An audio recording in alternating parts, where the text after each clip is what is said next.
kind of felt like he didn't know what he wanted to say. Mm-hmm. But I just felt like it was a decision that I had to make, and I didn't feel like putting that shirt on and kneeling went hand in hand with supporting Black lives. I believe that for myself, my life has been supported by gospel, Jesus Christ, and everyone is made in the image of God, and that we're all forged through God's glory. And that's the part I was talking about. If you led your life led by Jesus Christ, there's no way in hell you don't kneel. Because the last time I checked, Jesus sat on the step of the Pharisees, braided up a leather rope, and went in there and whooped people's ass. That's in the book, man. I mean, even if he was standing up, all he could have said was, hey, look, I choose to do it this way. Right. We're not persecuting motherfuckers because they're not kneeling. Right. You know? So what it was I guess he was trying to sound smart or get people on his side, because you know this jersey sales is like number 2 in the NBA now, right? Mm-hmm. And see, I don't know how it's gonna be because he hurt himself the same game. He out for the rest of the but see, tournament. this is a perfect example of what I just got through talking about with Stephen A. Now. We always want to make everybody feel comfortable.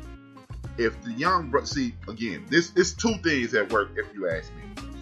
The first thing is we always want to make white people feel comfortable with the atrocities that they have inflicted upon our community. We, for whatever reason, we want Mr. Charlie to be comfortable, right? The second is this. This is why I always say, get the money.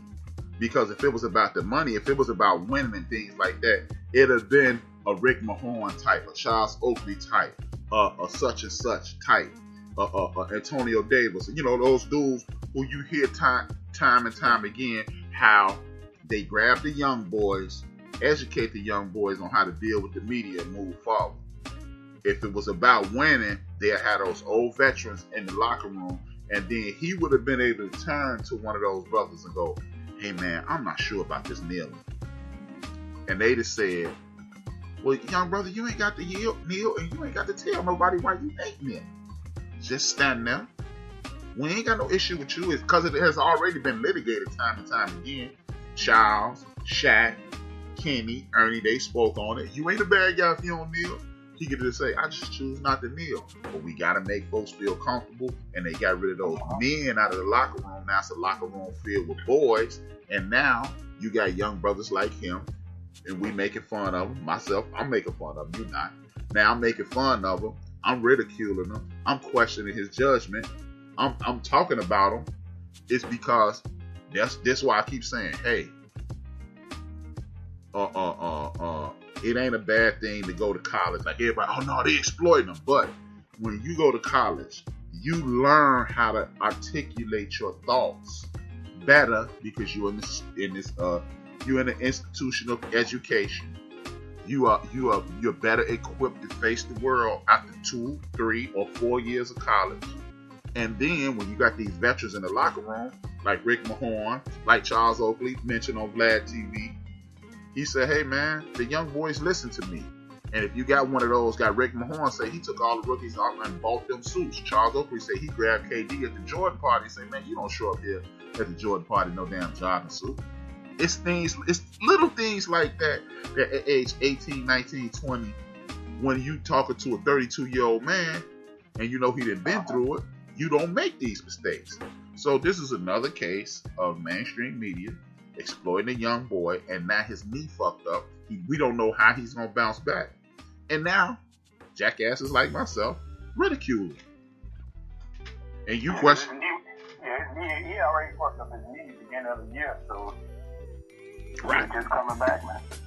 And then they always got that out.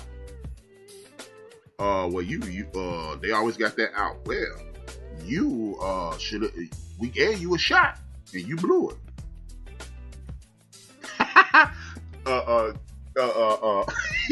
RC said Oakley probably followed up that don't wear a jogging suit here to a Jordan party with a slap.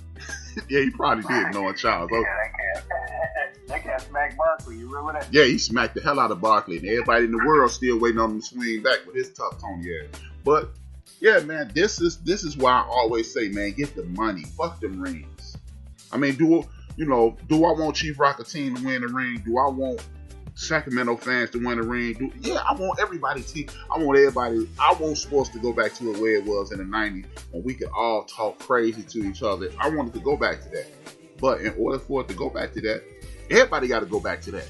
We got to stop trying to make young brothers look like asses on TV. Of course, a 19, 20, 21-year-old dude gonna say the wrong thing. Because I'm 19, 20, 21. Man, between the age of 24 and 14, you might be the stupidest person in the world. You got a PhD in doing the wrong thing. So, I'm sorry. I mean, I'm making fun of the young brother, and I'm wrong. I step out on a limb and go wrong. Say I'm wrong. But it's I'm laughing because I just read something Dale said in the chat room. Slow down. See, we knew the drug users were gonna come out talking about the best team in the 90s. The short pants fan again. But this is why I be saying get the money because they're exploiting you. They're exploiting you at every turn. So you may as well get all you can out of them while you can. That's why we got this. If you ask me, that's why this 3-and-D thing is popular. It makes zero sense for minimal ball movement and drive to the hole and pass out for a 22-foot shot. That makes zero sense, bro. Oh, this is the new NBA. No, it's not. That's the NBA that allowed JJ just jumpers ready to last 14, 15 years. Because but you know what though? I would like to see an NBA hopefully soon where the Knicks, Bulls, the Lakers, the Nets, the Lakers, Suns, Spurs, Boston, all these teams are good at the same time. Dude, that'll be an amazing thing to watch. But yeah, you ain't gonna see that for a while. Yeah, and that's the thing, man. Again, this goes back to why I always say this is not set up for fans. Because again, I'm gonna say it. If I said it once, I've said it 10,000 times. In the 80s, in the 90s, the NBA was primarily drafted out of the United States of America. It was the same 30 teams in the league, right? Every team, just about every team, had a high quality ball player, borderline all-star, and every team you either had a go-to guy or two borderline all-stars. Every single solitary team in the league. Otis Thorpe and Kenny Smith were on the Sacramento Kings along with Mitch Richmond. That was the worst team in the world at that point. The Washington Wizards at one point had Mose Malone and Jeff Malone. So that's a Hall of Famer and an all-star level player. How is it that here we are 32 years later from 1988, right? 32 years later, and every team in the league ain't got an all-star caliber ball player.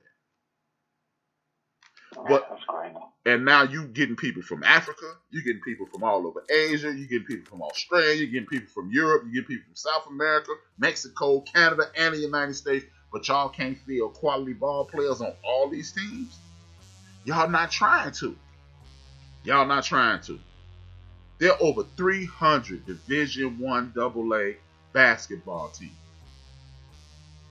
And you telling me these are the best 400 ball players you can find in the world? But every single year, we find another Dame Lillard. Oh, he from such and such state. We would overlook this year's Dame Lewis is Dame Lillard is John Morant. So, y'all finding these dudes on the rock that ain't nobody offering them scholarships, but then they NBA caliber players.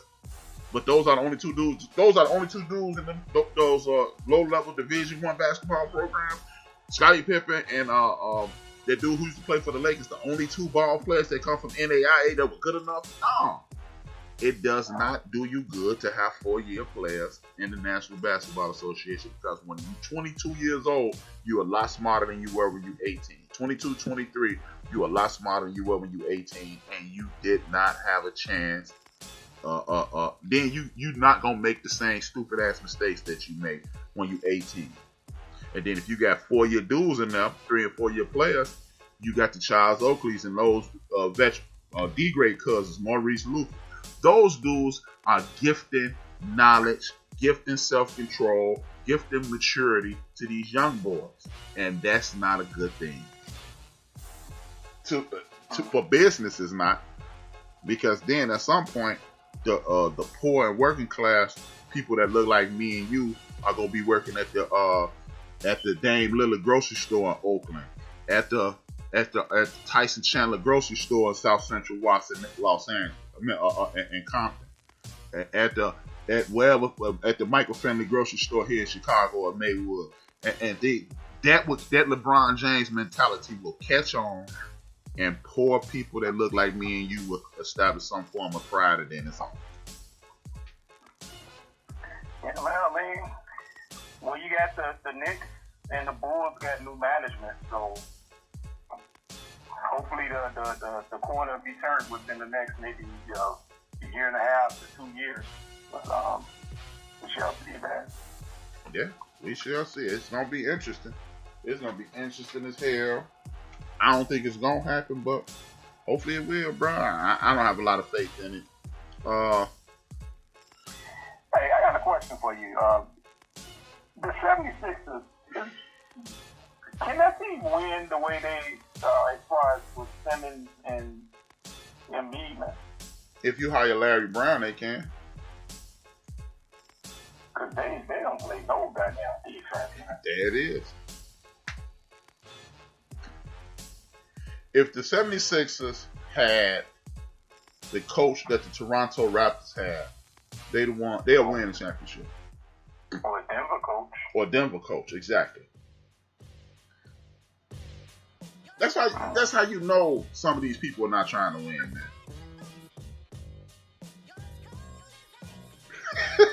The Knicks play tonight in the G League. But